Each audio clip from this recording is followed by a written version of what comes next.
بسم اللہ الرحمن الرحیم۔ آج کے انوائرمنٹل سائنس کے سبجیکٹ میں ہم ایک نیو ٹاپک کے بارے میں ڈسکشن کریں گے جس کا نام ہے کاربن سائیکل، اور یہ ٹاپک اسپیشلی انوائرمنٹل سائنس کے اسٹوڈنٹس کے لیے ہے جو کہ عبدالولی خان یونیورسٹی کے ساتھ ایسوسیٹڈ ہیں۔ میں ہوں آپ کا ہوسٹ عمیر احمد، اور ٹاپک میں جانے سے پہلے ہم ایک ڈائیگرام یا اسکیچ سے کاربن سائیکل کے بارے میں سیکھنے کی کوشش کرتے ہیں۔ یہاں ہم اس اسکیچ کے بارے میں اب ڈسکشن کریں گے کہ کاربن کس طریقے سے ایٹماسفیئر میں شامل ہوتا ہے اور کس طریقے سے لیونگ آرگینزمس کی باڈیز کا حصہ بن جاتا ہے اور اس کے بعد فوڈ چین میں ٹریول کرتا ہے۔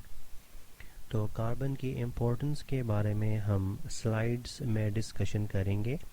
یہاں پہ ہم فوکس کرتے ہیں کاربن کے سائیکل کو، کہ ایٹماسفیئر میں تقریباً 0.03% کاربن ڈائی آکسائڈ پائی جاتی ہے، لیکن یہ ایٹماسفیئرک کاربن ڈائی آکسائڈ کاربن کی حصول کا ایک بہت زیادہ میجر سورس ہے۔ تو ہم یہ بھی کہہ سکتے ہیں کہ کاربن سائیکل جو ہے نا وہ ایک گیشیس سائیکل ہے، کیونکہ کاربن کی زیادہ تر پریزنس گیشیس فارم میں ایٹماسفیئر میں ہوتی ہے۔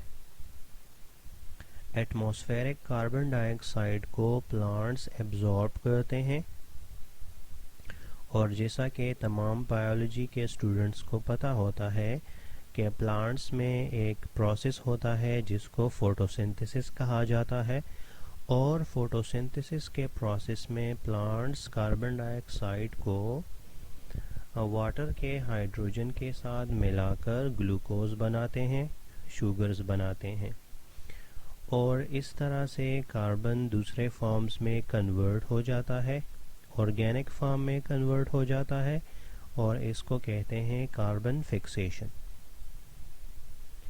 تو ایک دفعہ جب کاربن پلانٹس کی باڈی کا حصہ بن جاتا ہے، اس کے بعد دوسرے کنزیومرز جیسے کہ ہربیورز جب پلانٹ کے اوپر فیڈ کرتے ہیں تو کاربن ان کی باڈی میں ٹریول کرتا ہے، اور یہ کاربن جو ایٹماسفیئر سے نکلا ہے تو لیونگ باڈیز میں جب فوڈ کی پروسیسنگ ہوتی ہے، فوڈ کی بریک ڈاؤن ہوتی ہے، اس کے بعد ریسپائریشن کے ذریعے یہاں پہ آپ دیکھ سکتے ہیں کہ ریسپائریشن کے ذریعے بہت زیادہ کاربن ڈائی آکسائڈ واپس ایٹماسفیئر میں ایڈ ہو جاتی ہے۔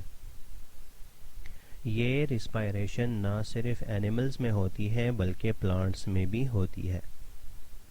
تو نہ صرف کاربن ڈائی آکسائڈ کو ایٹماسفیئر سے ریموو کیا جا رہا ہے بلکہ کاربن کو واپس ایٹماسفیئر میں انکلوڈ یا ایڈ بھی کیا جا رہا ہے۔ دوسری طرف اگر دیکھا جائے اس ڈائیگرام میں ایکویٹک ایکو سسٹم دکھایا گیا ہے۔ کاربن ڈائی آکسائڈ ریڈیلی یعنی آسانی سے زیادہ مقدار میں واٹر میں سالو ہو جاتی ہے، ڈیزالو ہو جاتی ہے، اور ایکویٹک آرگینزمز جیسے کہ پلانٹس، ایلجی وغیرہ اس کاربن ڈائی آکسائڈ کو یوز کرتے ہیں اور اس کو آرگینک فارم میں کنورٹ کرتے ہیں۔ تو میرین اینیملز ان پلانٹس کے اوپر فیڈ کرتے ہیں، اور اس طرح سے میرین ایکو سسٹم میں کاربن شامل ہو جاتا ہے۔ لیکن کاربن بہت مقدار میں زیادہ کوانٹٹی میں فضا سے یا ایٹماسفیئر سے کم بھی ہو رہا ہے۔ اس کے ریزنز یہ ہیں کہ اگر کوئی آرگینزم اگر کسی آرگینزم کی ڈیتھ ہو جاتی ہے زمین کے اوپر یا under the surface of water, تو جب تک اس کی باڈی ڈیکمپوز نہیں ہوگی تو اس کی باڈی میں کاربن لاک رہے گا۔ تو میرین انوائرمنٹ میں کاربن ڈائی آکسائڈ واٹر کے ساتھ ریئیکٹ کر کے کاربونک ایسڈ بناتا ہے، اور اس کاربونک ایسڈ سے چھوٹے انورٹیبریٹس اپنے لیے ایگزوسکیلیٹن بناتے ہیں۔ جب یہ چھوٹے انورٹیبریٹس ان کی ڈیتھ ہو جاتی ہے تو زیادہ کوانٹٹی میں کاربن کیلشیم کاربونیٹ کی شکل میں سمندر کی تہہ میں جمع ہو جاتا ہے اور اس طریقے سے بہت زیادہ کاربن نیچے ان یوزیبل فارم میں چلا جاتا ہے. اس کے علاوہ زمین کے نیچے جو آئل اور گیس دفن ہے یا جہاں پہ آئل اور کول آئل گیس یہ ساری چیزیں ان کو ہم عام زبان میں فوسل فیولز کہتے ہیں. جب تک یہ فوسل فیولز زمین کے نیچے سٹور رہیں گے تو کاربن کا ایک بہت بڑا ریسورس ہمارے یوز میں نہیں ہوگا. جب ہم کول آئل نیچرل گیس ان فوسل فیولز کو برن کرتے ہیں اپنے مقصد کے لیے اپنے فائدوں کے لیے تو ان کی برننگ سے بہت زیادہ مقدار میں کاربن ڈائی آکسائڈ ریلیز ہوتی ہے. یہاں پہ آپ ڈائیگرام میں دیکھ سکتے ہیں کہ جنگلات کے اوپر آگ لگائی گئی ہے. اس کا مطلب یہ ہے کہ جتنی بھی برننگ پروسیسز ہوتی ہیں اس کے ذریعے کاربن ڈائی آکسائڈ ایٹماسفیئر میں ایڈ ہوتا رہتا ہے. اس کے علاوہ ہیومنز کی ایکٹیویٹیز کی وجہ سے کاربن ڈائی آکسائڈ ایٹماسفیئر میں زیادہ سے زیادہ ایڈ ہو رہا ہے اور کاربن کا امبیلنس کریٹ ہو رہا ہے. یہاں پہ آپ ڈائیگرام میں بھی دیکھ سکتے ہیں کہ اس لیفٹ سائڈ پہ فارسٹ دکھایا گیا ہے اور رائٹ سائڈ پہ کراپس دکھائے گئے ہیں. یعنی کہ ہیومنز بہت ساری جگہوں پہ نیچرل فارسٹس کو ریموو کر کے اس کی جگہ کراپس لگا رہے ہیں جو کہ اس وجہ سے بھی پلانٹس میں امبیلنس کاز ہوتی ہے اور پلانٹس کے امبیلنس سے کاربن کا سائیکل بھی امبیلنس ہو جاتا ہے. تو جب لیونگ آرگینزمز کی ڈیتھ ہوتی ہے ان کی باڈیز کو ڈیکمپوز کیا جاتا ہے اس کے بعد ان کی باڈیز سے بھی کاربن ڈائی آکسائڈ ریلیز ہوتا ہے. اس کا ذکر اب ہم سلائیڈ میں کرتے ہیں. اب ہم اپنے سلائیڈ کی طرف واپس آ جاتے ہیں اور سب سے پہلے ہم انٹروڈکشن کرتے ہیں کاربن سائیکل کا کہ the carbon cycle includes the processes and pathways involved in capturing inorganic carbon containing molecules. Us process میں کاربن جو کہ ان آرگینک فارم میں ہے اس کو کیپچر کیا جاتا ہے converting them into organic molecules that are used by organisms اور ان آرگینک کاربن کو آرگینک فارم میں کنورٹ کر دیا جاتا ہے جو کہ لیونگ آرگینزمز یوز کرتے ہیں. And the ultimate release of inorganic carbon molecules to the abiotic environment. اور آرگینک مالیکیولز لیونگ باڈیز کے اندر ڈائجسٹ ہوتی ہیں اور ریسپائریشن کے ذریعے واپس اس سے کاربن ڈائی آکسائڈ ریلیز ہوتا ہے. تو نہ صرف کاربن لیونگ باڈیز کا حصہ بن رہا ہے بلکہ جب فوڈ کی ڈائجیشن ہوتی ہے اس کے بعد کاربن ڈائی آکسائڈ واپس ایٹماسفیئر میں ایڈ ہو جاتا ہے. اب ہم بات کرتے ہیں کہ کاربن کی کنسنٹریشن ایٹماسفیئر میں کتنی ہے. So carbon is the backbone of organic compounds such as sugars. The chief reservoir of carbon is the atmosphere and the atmosphere contain about 0.03% of carbon. اس کے علاوہ بہت زیادہ کاربن جو ہے وہ فاسل فیولز میں بھی سٹور ہے. Carbon concentration is increasing in the atmosphere. Human activities کی وجہ سے burning processes industries میں اور cars automobiles میں burning process کی وجہ سے کاربن کی concentration ایئر میں انکریز ہو رہی ہے. اب ہم بات کرتے ہیں کہ کاربن ڈائی آکسائڈ فکسیشن کیا ہوتی ہے. Plants fix atmospheric carbon into organic compounds. The carbon dioxide becomes part of the bodies of living organisms such as the plants.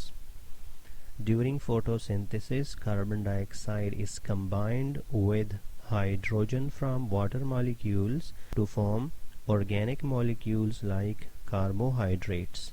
اس کا ذکر ہم نے پہلے بھی کر دیا کہ پلانٹس ان آرگینک کاربن کو آرگینک کاربن میں کنورٹ کرتے ہیں اور کاربوہائیڈریٹس کی شکل میں اس کو کنورٹ کر دیا جاتا ہے. ایک دفعہ جب پلانٹس کی باڈیز میں کاربن انٹر ہو جائے اس کے بعد کنزیومرز کا رول شروع ہو جاتا ہے. تو یہاں پہ پڑھتے ہیں ہم کنزیومرز کا کیا رول ہے. Carbon flows from the producers to the consumers, اور کنزیومرز یہاں پہ الٹیمیٹ یا ڈائریکٹ کنزیومرز جو ہیں وہ ہربیورس ہیں. Herbivores use the complex organic molecules in the bodies of producers as food. Herbivores plants وغیرہ کو کھاتے ہیں اور اس سے اپنے لیے فوڈ حاصل کرتے ہیں. In their bodies the complex organic compounds are broken down and new organic compounds are synthesized. تو herbivores یا consumers کی باڈیز میں اس کاربن کو توڑ کر نیو کاربن والے کمپاؤنڈز بنائے جاتے ہیں. Organic molecules also used for obtaining energy. تو کنزیومرز ان مالیکیولز کو انرجی حاصل کرنے کے لیے بھی یوز کرتے ہیں. Atmospheric oxygen is used to break down the food material and carbon dioxide is generated. جب کنزیومرز کی باڈی میں آرگینک کمپاؤنڈز کی بریک ڈاؤن ہوتی ہے اس کے نتیجے میں کاربن ڈائی آکسائڈ جنریٹ ہوتا ہے, اور اس بریک ڈاؤن کے نتیجے میں بہت زیادہ انرجی بھی حاصل ہوتی ہے, اور اس انرجی کا زیادہ تر حصہ ہیٹ کی شکل میں لاس ہو جاتا ہے. When carnivore feed on herbivore, carbon transfer takes place. تو لیونگ آرگینزمس کی باڈیز میں کاربن لاک ہو گیا. اب اگر ایک ایسا آرگینزم ہے جس کو کھانے والا دوسرا کوئی آرگینزم نہیں ہے تو اس کی باڈی سے کاربن کس طرح سے نکلے گا. تو یہاں پہ ہم ڈیکمپوزرز کا رول ایکسپلین کریں گے. دو بیسک اور میجر ڈیکمپوزرز ہیں, ایک بیکٹیریا اور دوسرا فنجائی. تو یہ کیا کرتے ہیں, دے break down animal wastes, they also decompose dead organic metre, and in this way carbon dioxide is released by the ڈیکمپوزرز by the process of breaking down the organic material and animal wastes. اب ہم بات کرتے ہیں carbon sinks کی, کہ sink کیا ہوتا ہے اور کاربن سنکس کیا ہے. Sinks mean those agents that remove carbon from the active carbon cycle. Sinks میں وہ تمام living organisms یا وہ تمام processes شامل ہیں جس کی وجہ سے environment سے کاربن کو ریموو کیا جاتا ہے. Long-lived trees lock carbon in their bodies. In ocean, aquatic organisms lock carbon as carbonates, and aquatic organisms form shells by using the carbon, and aquatic organisms die and their bodies are deposited at the bottom of oceans. Fossil fuels have huge reserves of carbon. اس کا ذکر بھی ہم نے کر دیا کہ کوئلے میں پیٹرولیم اور اس طرح کی جتنی بھی چیزیں ہیں ان میں بہت زیادہ کاربن موجود ہوتی ہے. اب ہم بات کرتے ہیں کہ کاربن سائیکل تو نیچرلی چلتا رہتا ہے, لیکن ہیومن ایکٹیویٹیز کی وجہ سے کاربن سائیکل کس طرح سے الٹر ہوا ہے, کس طرح سے ڈسٹرب ہو گیا ہے. Burning of the fossil fuels such as the petroleum, natural gas and coal, large quantities of carbon dioxide is released into the atmosphere. The burning of forests by humans, the cleaning of forests for agriculture purposes, and replacing natural vegetation with crops. یہ ہم نے briefly human کی کچھ activities کے بارے میں discussion کی، اور اس کا مطلب یہ ہے کہ ہیومن کی ایکٹیویٹیز کی وجہ سے کاربن کا بیلنس ایٹماسفیئر میں چینج ہو رہا ہے، اور اس کے کافی زیادہ نیگیٹو اثرات ہیں، اور اس کا ذکر ہم گلوبل وارمنگ میں اور گرین ہاؤس ایفیکٹ میں کریں گے، جہاں پہ ہم کاربن ڈائی آکسائڈ کی زیادہ کنسنٹریشن سے ہونے والے نقصانات کو اسٹڈی کریں گے۔ اسی کے ساتھ ہم آج کا لیکچر اینڈ کرتے ہیں۔ Thanks for watching.